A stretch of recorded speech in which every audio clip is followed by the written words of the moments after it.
Hi friends, இன்றைக்கி இந்த வீடியோவில் நம்ம என்ன பார்க்க போகிறோம் அப்படின்னா, நார்மல் ப்ளவுஸில் எப்படி ஷோல்டர் இன்விசிபிளாக ஸ்டிச் பண்ண போகிறது தான் பார்க்க போகிறோம். ஃபஸ்ட்டு பார்த்திங்கன்னா, நான் குட் சைடு எடுத்திருக்கேன். அதாவது ஷோல்டர் சைடு பார்த்திங்கன்னா நல்ல பக்கமாக எடுத்து இந்த மாதிரி ஒன்றா வச்சுட்டு ஒரு 1/4 இன்ச்சுக்கு ஸ்டிச் கொடுத்துருங்க.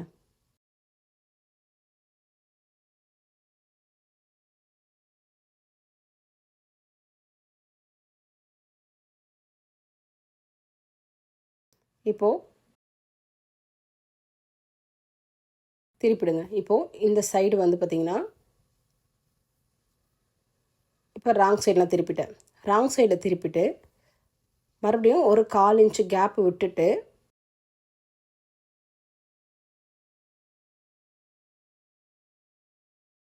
ஸ்டிச் கொடுக்கணும்.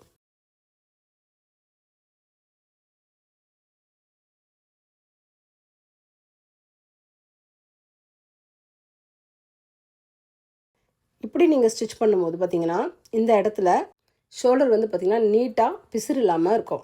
இதை நீங்கள் ஃபாலோ பண்ணுங்கள்.